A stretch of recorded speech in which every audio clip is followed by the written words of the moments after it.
We're putting the band back together. The numbers all go to 11. I'm talking about bands that rock. Led Zeppelin. What about Sabbath? AC/DC. Motorhead. Does that mean it's louder? Is it any louder? Well, it's one louder, isn't it? We're not worthy! We're not worthy! Why don't you just make 10 louder and make 10 be the top number and make that a little louder?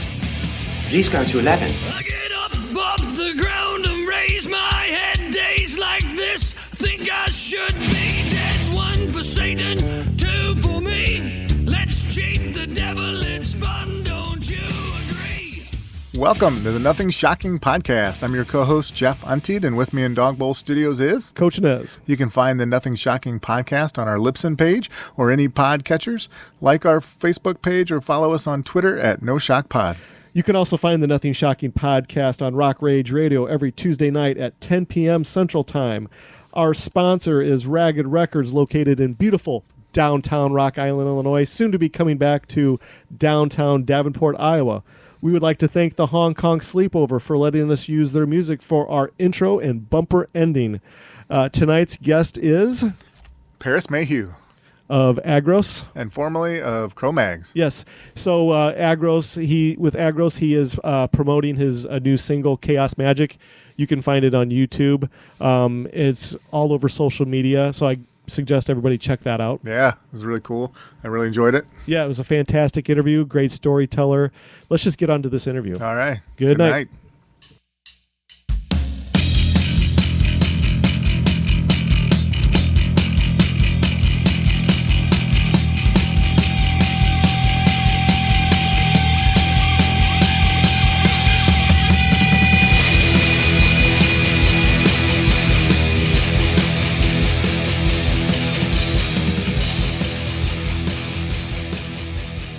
Hey, Parris, welcome to the Nothing Shocking Podcast. I would like to introduce you to my co-host, Jeff Untied. Hey, Parris, it's great to talk to you tonight. Great to talk to you too, Jeff, and thank you both for sharing your audience with me. Absolutely. Yeah. So we've been really excited to have you on the show. Like I said, we're a non-genre based rock and roll podcast, so we like to get artists from all over the spectrum on our show, and having some New York hardcore royalty on is fantastic. So we're excited. Well, that's great because I'm a non-genre musician. Fantastic. And music lover. I have conversations with people all the time, and they're like, well, what kind of musicians are you looking for? What about this guy from this band? And they name all the bands from the New York hardcore scene, and I always say, well, being from the New York hardcore scene is certainly not the criteria for what I'm looking for. When I started playing music, there wasn't even a term New York hardcore. My influences were Rush and Aerosmith and Van Halen, and I was kind of schooled by their ethic. Yeah. And the fact that my music turned out the way it did was more a result of kind of at the 0 hour hearing the Sex Pistols and Motorhead, and it just twisted me around. Yeah. But I feel like I was trained as a musician by listening to those Aerosmith and Van Halen and Ted Nugent records over and over and over. So I certainly feel genre-less myself. And if you also looked at my record collection. Fantastic. I guess this is kind of a question that I didn't have prepared for you, but since New York hardcore is the area that people recognize you from, and we've had a lot of artists from New York, from the hardcore scene, just metal scene, you name it, we've had them on, and we've always kind of gone back to the question, the rock and roll scene in New York City obviously is not what it was. With the closing of many established clubs throughout the years and the loss of a scene because of that. Do you ever foresee New York City ever kind of grabbing a hold of the rock and roll scene again and having a hotbed of what it was sometime in the future? Do you ever see that? I did up until about 10 months ago. Because New York City really is a dying and resurrecting city. Woody Allen made a whole film about how, people in one generation always feel like 20 years before New York was the way it should have been. And then in in the 70s, everybody was like, oh, it was so great in the 40s. And, in the 90s, everybody was like, it was so great in the 80s. And the answer to that question is they're all right. But they were all just different, interims of rediscovery of music, and then discovering the fire and having this creative juices flowing because people had a place where they can go and live cheaply and just make art and music. But New York changed so much after the 80s and 90s, where the rents went up so high. That was really the dynamic that changed the city, when people couldn't afford to live here. Mm-hmm. And the city, basically doubled its population since I was in high school. Yeah. And those people aren't New Yorkers, and they're not people creating art. They came here to get jobs and buy high rises and all that kind of stuff. So to a large extent, I feel like when New York changed in such that dramatic way, I felt like that music scene was not going to come back. For a minute there was hope. People always talked about Williamsburg. Oh, Williamsburg is the next spot where all the artists and musicians are. But here we are 15 years later, and where is it? Where, if you mention the 70s, you can say Blondie and the Talking Heads and the Ramones. And if you said the 80s, you could say Run DMC and LL Cool J, and and so forth. In the 90s, you could say Carnivore and Typo Negative and Agnostic Front and Cro-Mags and Crumbsuckers, or in the late 80s. But, suddenly, in the new millennium, that disappeared, and it disappeared to a large extent because the club scene died and became bottle service instead of bands. Mm-hmm. So now we're at this kind of crossroads where it's possible that we might go back to normal after COVID. But I have this terrible feeling that we're all deluding ourselves that normal will ever return. Yeah, I agree. So that affects how the music will be.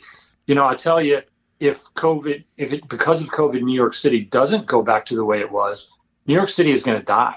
Mm-hmm. And when it dies, music will rise, because all the people that are pushing the rents up so high will be gone. There'll be tons of empty buildings, and people will go back to doing storefront record stores and little clubs in any space they can find. And when I was a teenager in the 80s, man, we had clubs in abandoned buildings. There was this one club called 2+2.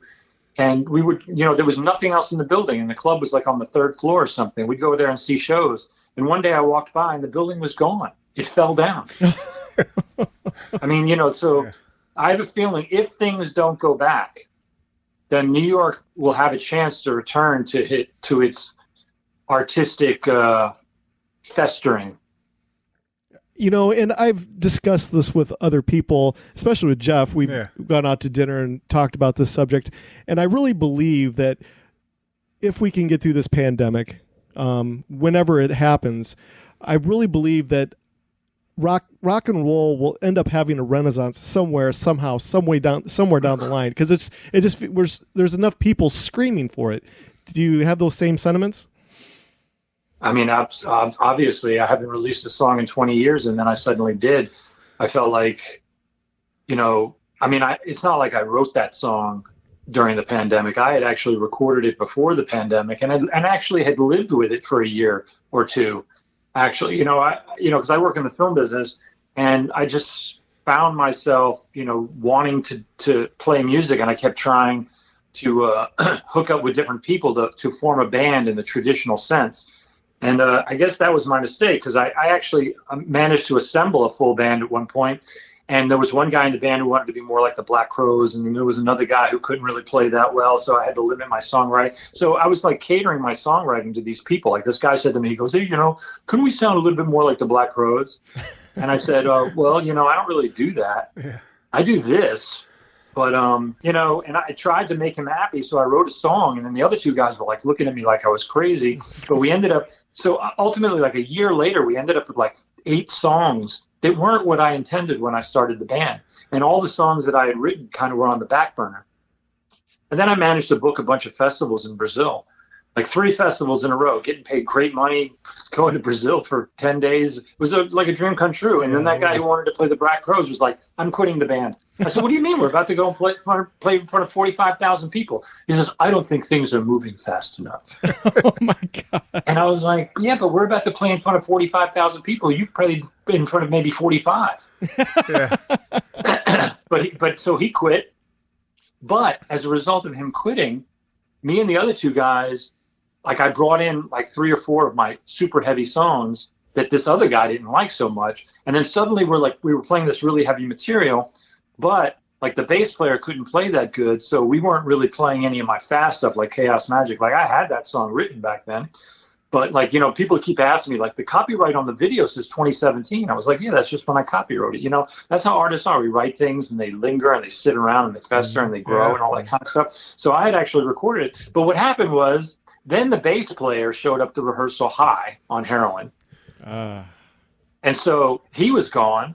And then as soon as he was gone, I was just with this drummer who was a spectacular drummer. And I said, well, shit, I got nobody to kind of cater to. Let's bust out Chaos Magic. And then me and him started playing that. And I kept saying to myself, wow, as soon as the room was empty, I was playing the music I wanted to play. Yeah. It's like for almost 4 years, I was taking advice and being guided by these people who were leading me away from my own music. It was the most bizarre thing. And I didn't even realize it was happening because it happened in increments. And again, I'm in love with that band idea. Everybody loves the band idea, like being in the Eagles or the Beatles, where everybody contributes, everybody shows up to the table and empties their pockets onto the table. Like, this is all I got, man. I'm giving you everything, bro. Like that. And that's just an illusion. I've never experienced that. And what I experienced with this last band I tried to put together was a bunch of guys I tried to treat like equals, but who weren't. And were leading me away from what I wanted to do. So there I was sitting there with this drummer, and I looked at him and I said, listen, we've been playing in this room for 3 years with these guys, and I'll tell you one thing, I'm not getting what I want out of the situation. I said, we're going to record this song exactly the way I want to do it. And we sat there and we punched in the drums bar by bar until it was Chaos Magic is the way you know it. And then basically we parted ways because he wanted to be in a death metal band. But the funny thing was, the more empty the room got, the closer I got to what I needed to do. Oh, fantastic. Yeah. Go ahead, Jeff. Yeah, so I was just, the Chaos Magic, I watched the video for that today. It was pretty cool. Spoiler alert for anybody that hasn't seen it. The ending, it was really cool. You had kind of a crowd noise, people cheering, but everything was completely empty. The walkway to the train station and the escalators, that was just so cool. I mean, that's a commentary about what we were just talking about. Like, we're in the middle of a pandemic and all the clubs are closed. And I just spent 6 minutes playing as hard and fast as I could, like giving it all I had. And then when the song was over, there was nobody there to applaud. Yeah. And there isn't. So it's like I finally, peeled off all the dead weight that I was playing with and just did it exactly the way I wanted, put out the song.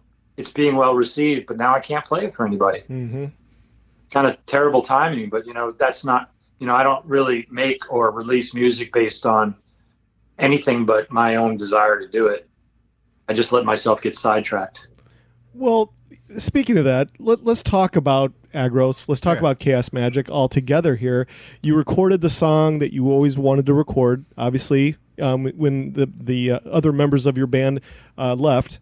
Now, what's the future going to be like for Aggros and future music coming from Aggros and yourself? Will you try to look for that band dynamic in to create more music, or search for another drummer? How's it going to work?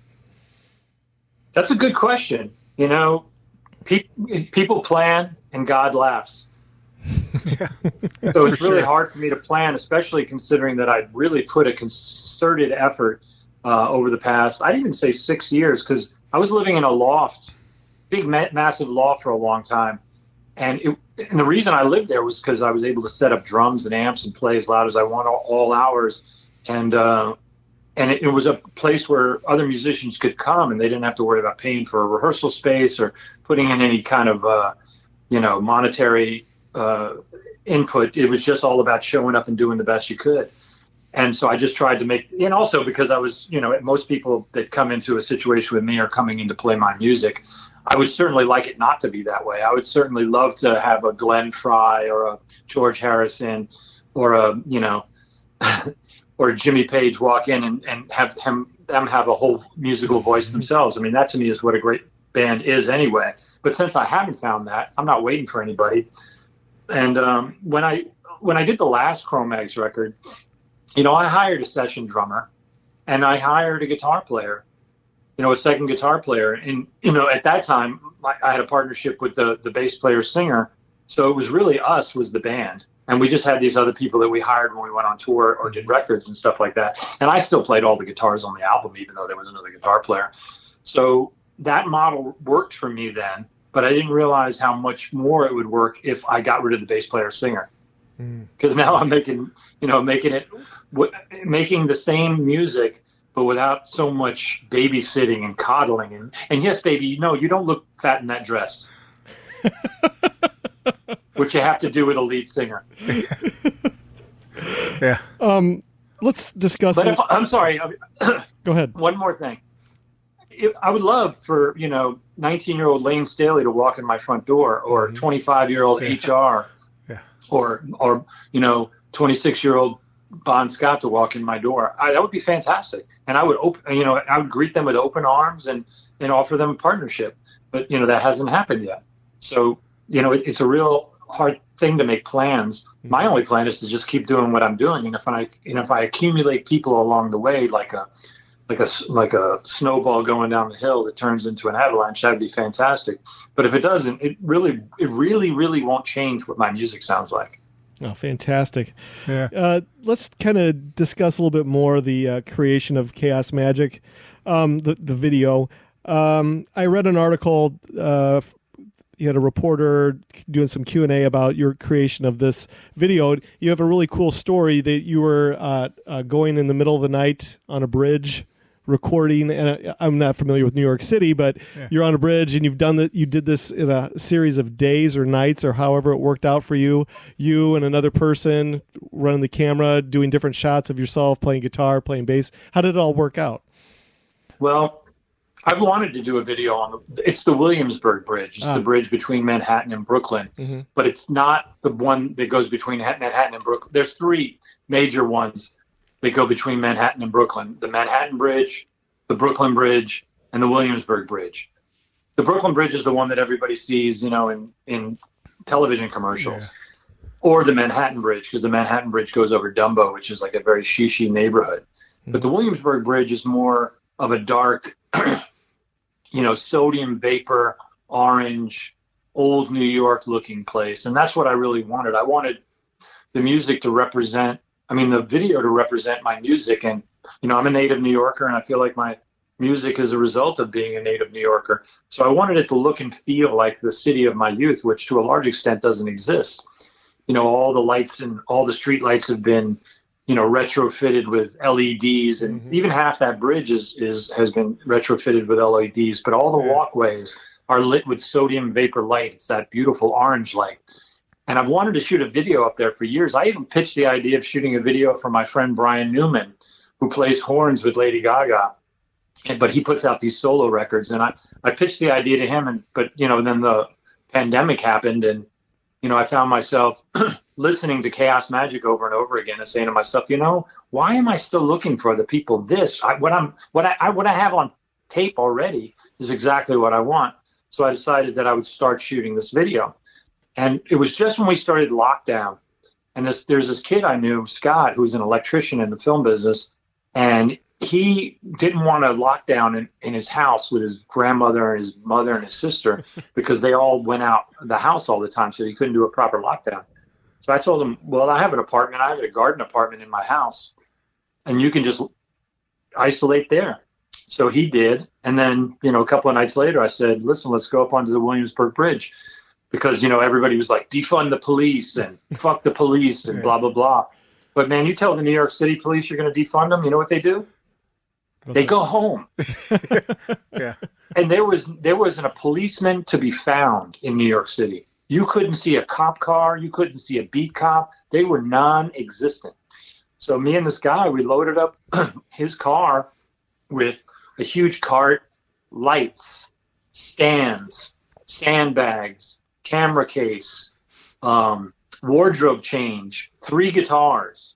And we humped that up the bridge. When you go up the walkway to the bridge, it's like a quarter of a mile just up that hill. And then we'd find a spot, and we would just spread out because we could. And there was nobody up there, because everybody was afraid of the pandemic. If you went up to the Williamsburg Bridge right now, there'd probably be 30 people up there. spread out over the bridge walking continuously all night long. Because one of the things is like, it's a social thing for Hasidic Jews in Williamsburg. There's a large Holocaust survivor community in Williamsburg, Brooklyn, of all these Hasidic Jews, and part of their social culture is they take walks across the Williamsburg Bridge all day and all night. It's like, that's just the place where they walk. But during the first months of the pandemic, no Hasids, no cops, no yuppies, nobody on bicycles. It was a ghost town. It was like my dream come true. So we get up there, set up the camera, and we set up those huge wide shots. I put the camera on these giant poles and put the camera like 25 feet in the air, showing the whole bridge like for almost a mile, and nobody there. It was fantastic. Yeah. So I have to thank the NYPD for not showing up, and the people of New York for staying inside because they allowed me to do it. And I didn't do it in just one night. I shot that video over the course of 22 nights because it was so difficult. You got to understand, even though I had this electrician helping me, he's not a camera operator. Mm-hmm. He didn't operate the camera.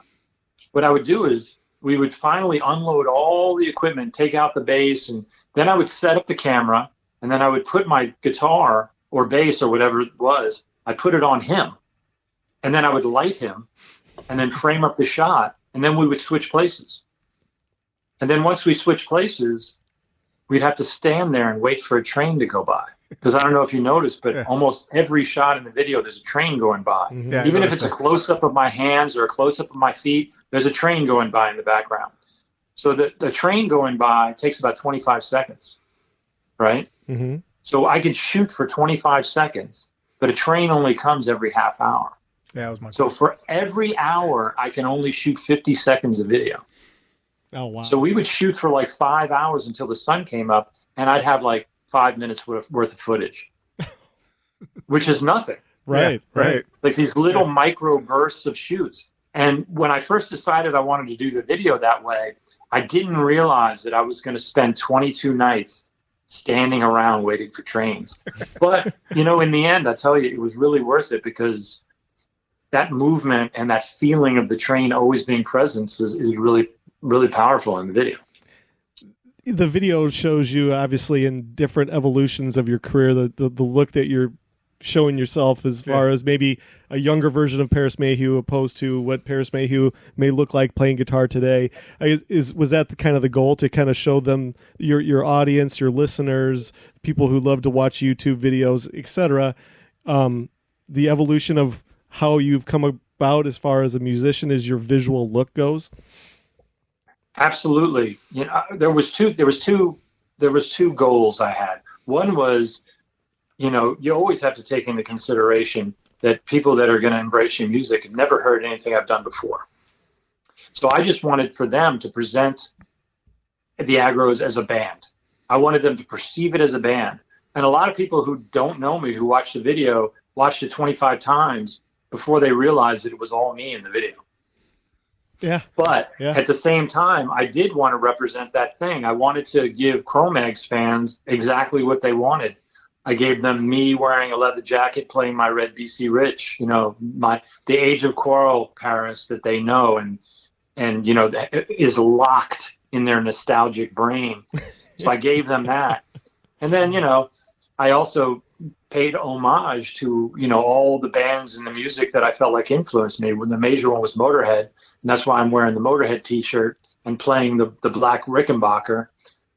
That's like my homage to Geddy Lee, to Chris Squire, to Lemmy all at the same time. And I'm wearing a Cheap Trick shirt and I'm wearing a Kiss Army belt buckle, just like, waving all the flags of all the music I like and that I feel like shaped me to the point where I made this record night. And I felt like representing all the stages of my musical life somehow visually also played into that. I didn't, when I was making it, I hate to use the word poetic, but I was taking more of a poetic approach as opposed to a literal conceptual approach. I didn't necessarily think people were going to read it as literally as I made it, and if they did, I thought that was great. But, the most recent me is the me on the bicycle, riding by and seeing all my memories. because I've been riding across that bridge my whole life thinking about making a music video up there. And I was like, I'll stand there and I'll stand there and I'll do a shot here and I'll do a shot there. And I realized like almost halfway through shooting the video that most of the time I came up with all the ideas for the video. I was riding my bike across the bridge, and I thought it would be great to have myself in the video riding across the bridge, seeing myself. And then when I came up with that idea of having the bike swerving in and out of myself playing the song, I was like, I was trying to explain that to the electrician. I was like, we're going to put the camera up really high in the air, and then I'm going to stand here, and then we're going to shoot it. Then I'm going to stand there, and then I'm going to cut it all together, and it's going to look like there's 5 of me there. And he was just like, okay. All right, let's do it. And we had to shoot that one over the course of 2 nights because the first night the camera moved. And if the camera moves just a little bit, you can't shoot all the other shots and then compose them together. I don't know if you know what I mean. It's a long filmmaking process. But the electrician on the way home was like, oh, by the way, the camera did move. I was like, when? He goes, after we did like the 3rd take. I was like, okay, I guess we're going back tomorrow night. And we reshot the whole thing. Yeah. And I couldn't get mad at the guy because he didn't really know. And he'd been, I certainly would not have been able to make the video without him. And he was a tremendous help. His name was Scott Nocero. And even, I'd gotten the premiere for the video on Metal Injection, and I was working on the video, shooting right up until the night before it premiered. I was sitting at home at like 6 p.m. when this drone operator calls me up, and he's like, "Hey, Parris, you called me a couple of weeks ago, wanted to do some drone shots or something on the bridge," and I said, "Yeah. But if we're going to do it, we have to do it tonight, and you have to meet me at 1 a.m. And he goes, okay. And he met me up there, and we shot from 1 a.m. until 5 a.m.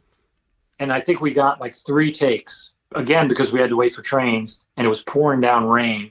It was crazy.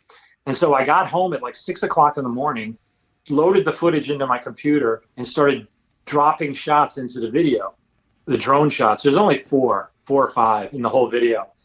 And then I made, a master video, and I made a link, and then I sent it to Metal Injection, and they premiered it that afternoon. Yeah, that's fantastic. Awesome. Yeah. Go ahead, Jeff. So besides that bridge, what's another place that you would dream of doing a video in? That's a good question because I do a lot. I directed a lot of videos, and to a large extent, like I just walk around and collect memories. And I mean, that's what you do as a songwriter or an artist or anything, or a filmmaker. You're like, oh, I love this lens at this focal length, with a really powerful backlight here. And, I'm going to do that shot next time I do something. And you just put that in your memory pocket. Or, you play a certain chord and you're like, oh, I love that chord. Like the chord that Stuart Copeland's playing in Walking on the Moon. I got to figure out a way to put that in a metal song. Yeah. And, it might take 20 years, but at some point you're sitting there playing your guitar and you say to yourself, Stuart Copeland. Or I mean Andy Summers, not Stuart Copeland. I'm like, Andy Summers, I got to do that Andy Summers chord today.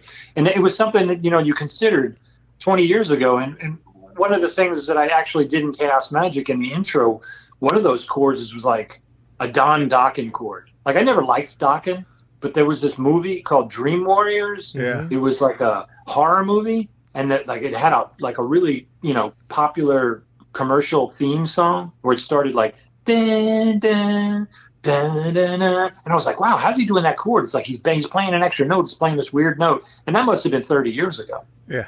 Yeah, easily. But when I was writing Chaos Magic, whatever it was, 2 years ago, I was like, Dream Warriors. And I threw that chord in. So to a certain extent, the way I do that with songs or filmmaking, I did the same thing with Chaos Magic. I just kept collecting these shots when I was going across a bridge, and I did that the same thing when I directed videos for Biohazard or Typo Negative. I mean, I used to walk through Central Park all the time in the middle of the night, or jog through Central Park, and I kept going by this one tree, that I called the evil tree. And when it came time to shoot the Typo Negative video, that's where I shot Pete Steele standing in front of this evil tree that I'd seen 100 times jogging through the park. Because I collected that moment in my mind and I knew I would use it someday. And the same thing, back then I used to jog over the Brooklyn Bridge and I shot Biohazard Punishment on the Brooklyn Bridge. And, and I would jog through Williamsburg, back when it was an industrial wasteland. And I ended up shooting, Shades of Grey down there. And, spent time in LA, and when I did the Onyx Slam video, I was like, hey, let's shoot by the railroad tracks over in Compton, you know. So you just collect these ideas, but it's not.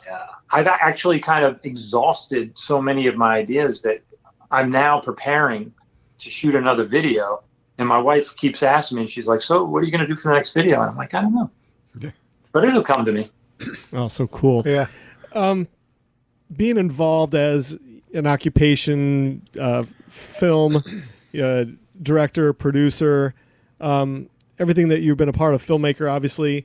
I guess on the musician end of things, that artists that are still trying to make it as a musician professionally, is the key now to becoming a professional musician being involved with some other project outside of the music industry, like becoming involved in film or videography or anything like that? I guess what is the what am I trying to say? I guess maybe being involved with as many aspects of the entertainment industry as you possibly can to stay relevant in the music business. Am I making sense? Yeah, I mean, I you know, the old method was to find a girlfriend who had an apartment.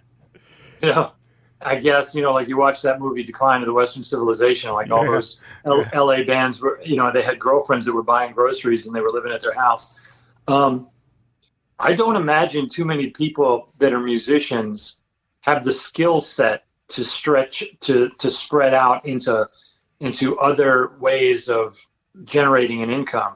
I mean, the fact that I'm a filmmaker and also a musician, and I also have a degree in fine arts, which I never used. You know, coming out of college, I thought I was going to be an art director, you know, working in advertising agencies, and then I got lured by music, and then I got lured by filmmaking. I personally just follow the opportunities. When I was in the Cro-Mags, I got the opportunity to make videos for bands like Anthrax and stuff like that. And I just got sucked into that world because I was good at it. And I didn't really know what I was doing. I just have an artistic sensibility, and I have the balls to trust myself.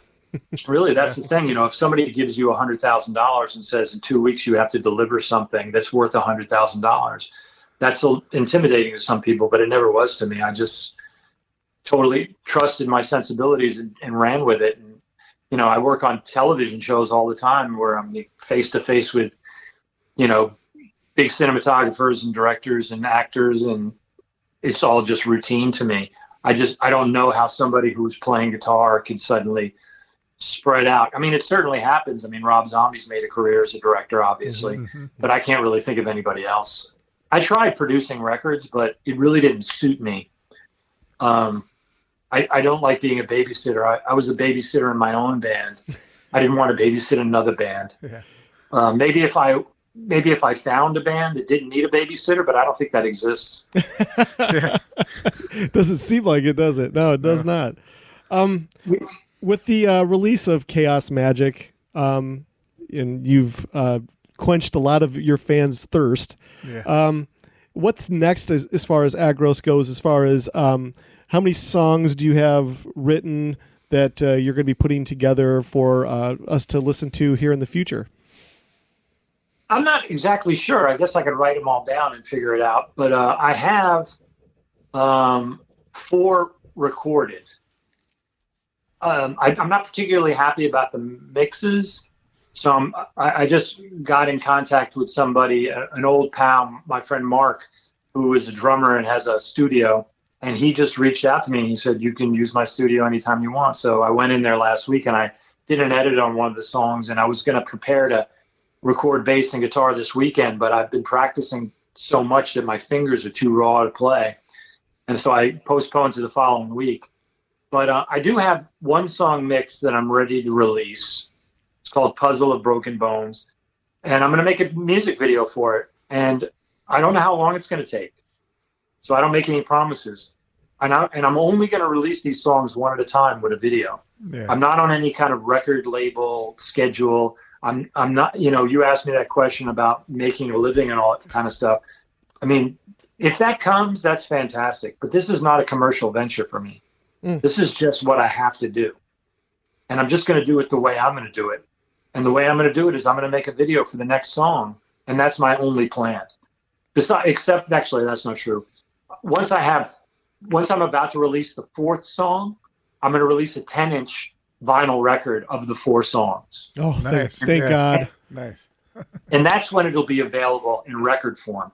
And then what I think I'm going to do, based on the model that I've seen that Muse created, is they release these small EPs, and then at some point they do a collection of the EPs into an album, and they give the fans, things to collect and things to hold in their hands, and they seem to love it. And when I read about that, I thought that was a really cool idea. And the other model that I'm taking is the model of the band Ghost. Ghost is really no different than the Aggros. There's one guy, and then a bunch of guys wearing masks, and nobody knows who the fuck they are because it doesn't matter. It doesn't. No, it doesn't. I mean, maybe at one time. I hope if the guys that were actually the band Ghost hear this, they don't get their feelings hurt, because I personally do recognize those early records as way fucking better when they were actually a band. And I often wonder myself, was this like some clever plan? Did this guy Papa have this planned all along? Hey guys, wear these masks. And then, and he planned it somewhere along the line to fire everybody after he got out of them what he needed. And then now he just makes these records. But, the last record they put out was really good. But it's by no means a band, but it's presented as a band. It's a band name, and people accept it as a band. And that made me realize that I could do it this way, and it would be accepted as a band. I present it as a band. When I play live, I'll do exactly like Ghost does, and there'll be an awesome band on stage, and we'll play the songs that everybody wants to hear. And I don't think anybody's going to give a rat's ass. Yeah. But if along the line, any of those people, bring something else to the table besides being able to perform my songs, I'll welcome them into the fold. But I can't plan on that unless until I meet those people. And I haven't met them yet. And I looked for a long time. It's like I said, I had assembled a band, a couple of times at different points with all these different dudes. And I kept thinking, I was so happy to have 5 people in the room that I didn't even realize that we weren't playing what I wanted to play. Yeah. And then it was funny when they were all gone, it was just me and the drummer in the room. The drummer kept saying, why aren't we going to find any more people to play with? I was like, well, you could find them, bring them in. I'll listen to them. But, I don't think having this room full of people is what makes a band. I think that song we just recorded is what makes a band. Because if I can make a song like that by myself and make a video and put it out and have people accept it as something that they like and something they want to hear more of, then what the hell do I need a bunch of people in the room for? I couldn't agree with you more. Yeah. I really couldn't. I guess next question I have for you is the view of Aggros. Do you view this as just maybe a one-off project as far as the songs that you have written right now, or can you see yourself in 10 more years from now, writing a new batch of songs under the same band or this band name Aggros and you keep it rolling, or is this just kind of like maybe a pit stop going further? Maybe something will change, or are you completely happy doing what you're doing right now for the long term?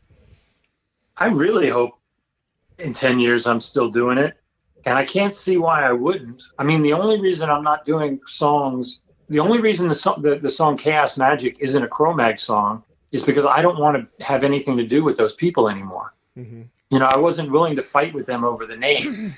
The whole reason you have a band name, it's like a Coca-Cola. You go into the deli and you buy a Coke, and if you pop it open and it's lemonade, you're like, wait a second, this isn't lemonade. And everybody goes, yeah, but it tastes really good. yeah, but I wanted a Coke. When you go into the deli and you buy a Coke, you want a Coke. If I wanted a lemonade, I would have bought a lemonade. And that's the whole point of having a name.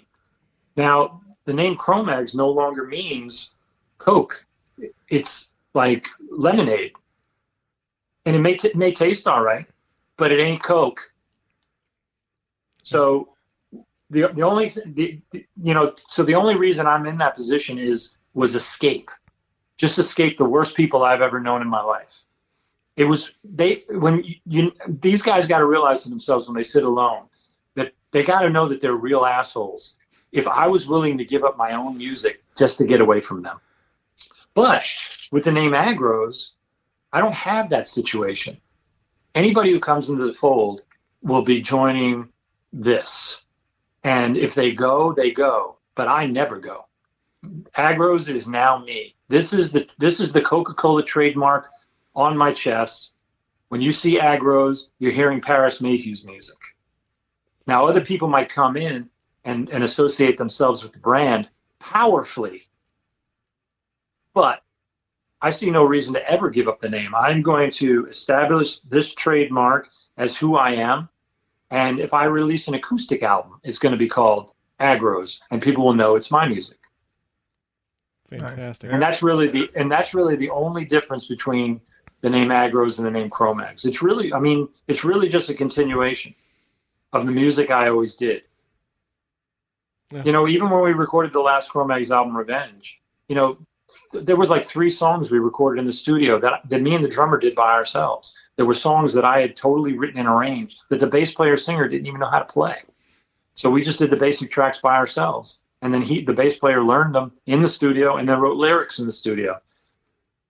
You know, so literally that whole process of me sitting at home and constructing a song and then bringing it to the studio and teaching it to a drummer and then recording it was exactly the same.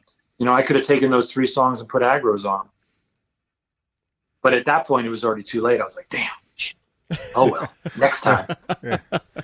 So, I know it's a long answer to your question, but it's really the same thing. You know, like the Aggros is not, I never understood the idea of project. I've been asked to be in a million bands, but I can't play other people's music. It's just not in my nature. I just don't enjoy it. I tried it for a minute. You know, I walked around with Fred Durst's cell phone number in my wallet for like 3 months before I threw it away. It was given to me. It was written on the back of his manager's business card. He was like, Fred's waiting for you to call. You know, this is like when that monkey face guy quit the band. Yeah. And they were looking for a guitar player and they were having auditions all over the country. Right. And I met the manager and I said, yeah, I just looked at him. I was like, yeah, I'm not going to an audition. I said, I don't need to audition. And he said, you're right. And he wrote down Fred's number on the back of a business card and told me to call him. And I just couldn't do it. I can't play other people's music. So that, like I said, that idea of a project, it's like, I'm not interested in projects. This is the Aggros and the Cro-Mags was my musical expression, my musical creation. It's just something I needed to do. And since I can't do the Cro-Mags anymore, I do it under the name Aggros. And not a project. It's just me. And thank you for not joining Limp Bizkit. Thank you so much. Yeah. I appreciate it. I mean, that would have been, I was like, there's no way I'm going to be Fred Durst's, like, you know, whatever, exactly. Employee. I guess that would be an employee. Yeah. Yeah. Yep. Not that it's terrible. It's like, I got to say, I never really gave their music a listen. I just knew that they were big at the time. And that was the only thing that appealed to me was this idea of being in a big popular band. But not that one. Yeah. Thank God. Sure. I even said to my girlfriend at the time, I was like, I can't trade in my whole musical life just to be a hired hand. Yeah. No way. No, I don't think I could. No way. One other thing I'll tell you is I put out the video for Chaos Magic, and it wasn't 2 days before my phone started ringing with my musical contemporaries out there. You know, one guy, well-known guy out there, texted me, Aggros, I want in, like 2 days later. And then I got on the phone with him and I talked to him extensively for like 2 days. But, just not saying that would happen. And then, I spoke to, Mikey Doling from Snot, who's a great guitar player and songwriter. And he just basically called me up. He said, listen, man, no strings attached. I love Chaos Magic. It's fucking awesome. He goes, we should just record a song together. As soon as this all blows over, meet me in Vegas. I have a friend who's got a studio there. Let's just record a song and see what happens. And I love that idea. Yeah. I'm not saying it's going to happen, but I won't be the one who stops it from happening.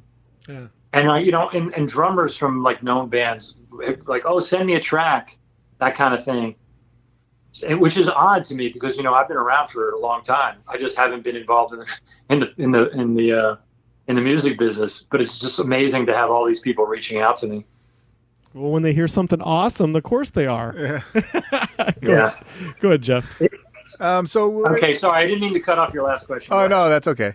After you got done, after post Cro-Mags, you got into Steadicam operator, shooting videos, and then directing videos. I was reading something about television. How did you get into the shooting television videos or movies or shows? And what's something that we've may have seen you in? Well, initially I started out directing music videos. And while I was directing them, I developed this skill of operating the Steadicam just because I wanted to do it and it looked like fun. So I developed this skill, and after but that was in the 90s. And then I got back into the Cro-Mags. We did Revenge, and then when that all ended, I wanted to go back and direct music videos again. But all the people that I knew that worked with record labels didn't work there anymore. Yes, please. My wife has asked me if I want another glass of wine. Yeah. All the people that work at record labels, they don't, that's not like a career you get a gold watch when you're 65, People don't last in that business. So all the people that I'd worked for kind of disappeared. So I wanted to get back into the film business, and I knew how to do Steadicam. So I got involved in doing that. And, initially I shot whatever I could. But, one day I got a call to do a TV show. It was called The Americans. And I was called in to do one shot. And I did that one shot. And the director of photography, the cinematographer, said to me, "Hey, Parris, what are you doing for the next 4 months?" And he hired me on full time on The Americans as the Steadicam operator. And then I was invited back the next season, which was season 6. And that really started me in TV and ended my my previous 10 years of doing mostly television commercials. I'd done hundreds of television commercials. And I suddenly went from doing The Americans for 2 seasons. I did Blue Bloods for 2 seasons. Nice. I worked on, a little bit on, so many shows. The last one I did was Katie Keene, which was a spin-off of Riverdale. Movies I shot, I did Den of Thieves with Gerard Butler. It's like a bank robbery movie. Yeah. And I did A Dog's Purpose. I did Isn't It Romantic with Rebel Wilson and Liam Hemsworth. Mm-hmm. Big Hollywood movies. Yeah. I haven't done music videos in a long, long time. The last music video I worked on was a Rob Thomas video this time. I mean, that must have been 12 years ago. Oh, wow. Yeah. Very cool. So television and movies is what I do. That's what 2 weeks ago, I did a week on FBI. A week after that, I did a week on Evil. And a week after that, I did a week on Prodigal Son. They're all, shows that are shot in New York. Yeah. And that's been my life for a long time. A lot of people say to me, what took you so long? Well, for the past 20 years, working on thank you, baby. Working on television shows, I've literally worked 13 hours a day, 5 days a week, and slept the weekends away. I mean, I didn't even realize how much my life had disappeared until March, when suddenly I wasn't on a television show for the first time in my life. And it took me about a month to get used to the idea of sitting around. But then suddenly I found myself with all this time on my hands. It was a bizarre thing. It's like somebody came up to me and said, "Listen, I'm going to give you a year-long vacation to hang out with your wife and do all the things you ever wanted to do." It was literally like being on summer. I mean, I know everybody has this experience, but for me, as like a guy who always needs to do something creative and had that handed to him on a silver platter, going to work every day. It's like, I tell this story about working 13 hours a day, 5 days a week and being exhausted, but man, I love every fucking second of it. I can't believe when I get a check. I'm like, I get paid too. Yeah. I mean, it's so much fun to show up to a movie set and there's like 100 people there and everybody's running around and everybody's doing a completely different job and nobody's connected at all. But somehow we're all doing this one thing. And I'm right in the middle of it with the director and the cinematographer and the actors and the writers. And all day long, I'm dealing with like really cool people. I mean, I've worked with Darius Kanji and Terry Stacy, who he's like shot all of Lasse Hallström's films, and it's just fantastic. It'd be like going to work and working with Eddie Van Halen every day, or just trying to equate the skill and talent level that you deal with on a daily basis working in the film business. It's just fantastic. And none of them are like musicians. Nobody shows up late. In the film business, everybody shows up on time. Everybody does their job, or somebody else will get the job. Right. It's like the top of the line people. Everybody's on time. Everybody's polite, except for the directors and the actors, because they don't have to. But they're not mean. They're just oblivious, because they're in their own little artistic bubble too. I mean, I feel like I'm in that. Maybe the camera assistants say the same thing about me, but I don't complain at all. But when you have this kind of like sense of artistic satisfaction day after day, year after year for decades, you forget all the other things that you can do. Like, I'm certainly a slave to my passions. As soon as television disappeared, I was immediately making this music video for Chaos Magic.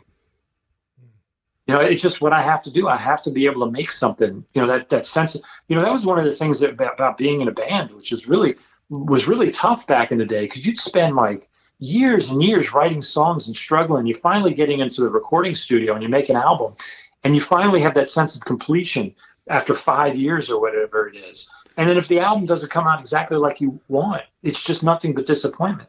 And then you're like, okay, I'm going to make another record. And you spend like a year or two writing that next record. And then you only get that satisfaction payoff when you make that record and it comes out. And that's like 2.5 years later. So your sense of satisfaction as an artist is so spread out. It's really ungratifying. I mean, the touring thing is a completely different kind of thing. For me, I like making records.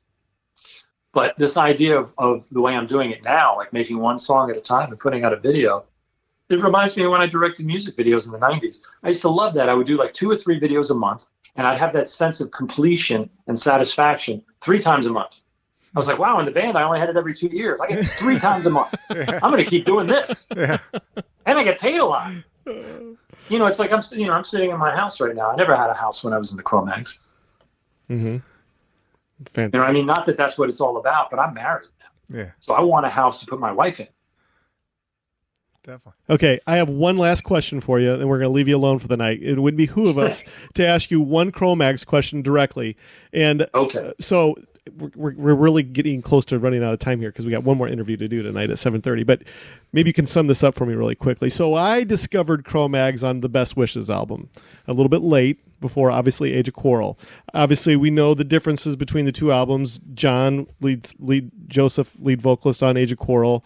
Harley was on lead vocals on Best Wishes. That being said, the recording and writing process for those two albums, what was the drastic differences between the two of them, outside of the obvious of your 2 lead singers at the time?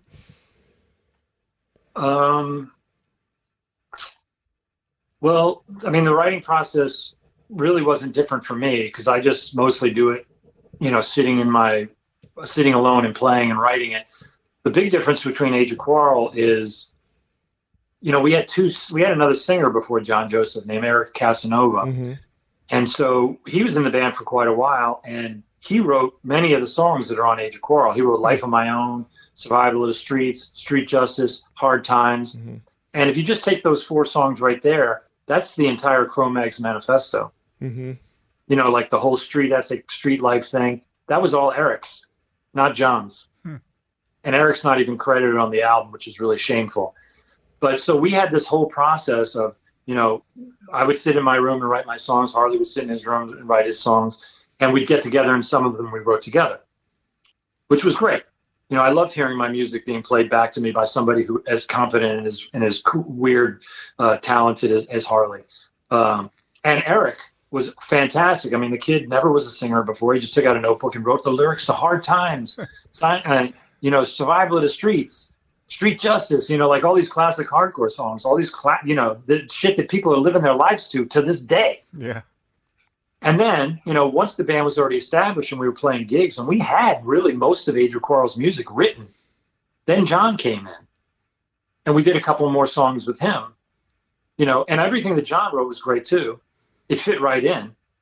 But, all those other songs were already written. And of course the music, which is really, I mean, to be honest with you, anybody could have came in and sang at that point, because half the songs were already written. But John came in and did it great. But when it was time to do Best Wishes, we were struggling with John trying to sing. I guess the stuff on Age of Quarrel was much easier to come up with to first of all, just to take the vocal melodies that were already there written for you. But even the ones that he wrote himself are on very kind of like rudimentary music.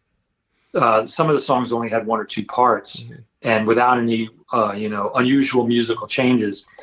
By the time me and Harley wrote Best Wishes, we had grown musically so much, because we were learning. We were young. We were learning our instruments, and we were gaining momentum with our skill so quickly that the guys that played on Best Wishes and the guys that played on Age of Quarrel, and I'm talking about me and Harley, they were totally in different musical leagues. Mm-hmm. And the music had become much more melodic, and John was struggling with it. So that's why he ended up getting pushed out. And then, Harley basically made up a lot of the lyrics in the studio. But a lot of I'm sorry, I'm thinking of Revenge. With Best Wishes, Harley got together with a guy named Doug Crosby, who's like a UFC judge, but he's also like a writer. And during that time, Doug and Harley just put their heads together and they came up with all the lyrics for Best Wishes, which is a totally strange thing. But I guess it makes sense since all the lyrics on the first album were written by Eric and John. Mm-hmm. Harley did write World Peace, but he wrote sparsely compared to those guys. So all of a sudden he was confronted with writing an entire album's worth of lyrics. Must have been daunting. So he sought out the help of a writer, a friend. So really that's, and it's the time, we started writing the songs on Age of Quarrel in 81, and I had Life of My Own and World Peace written before we started the band. So those songs were in the works since like 1980, and then we put out the album in 86, and we recorded Best Wishes in 87. So it was like only a year. Mm-hmm. A year for Best Wishes and, 5 years for Age of Quarrel. Oh, wow. That's the big difference. And I think that happens with every band. Yep, for sure. Well, that is the all the questions that we have. We're out of our allotted time. We want to thank you. Yeah, thank you so much. This is how it's going to work. Jeff, our editing wizard, we have a couple interviews that we have to release before yours. We'll release this one probably about 2 weeks, Jeff, you think? Yeah, about 2 weeks. And then as soon as he has it all edited, I'll send it to you directly. Does that sound good? That sounds fantastic. Parris, thank you so much for your participation, and I'll be in touch with you in about 2 weeks with your episode. Yeah, thank you so much. Thank you. And again, thank you for sharing your audience with me. I really appreciate it. Absolutely. You've been a fantastic guest. Yeah. We appreciate it. Hey, take care and stay safe. You too. Bye-bye. Bye-bye. Bye.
Everybody pulls the plug and says their last goodbyes. Move to the sunshine, fight the grip of nights. If they ever take from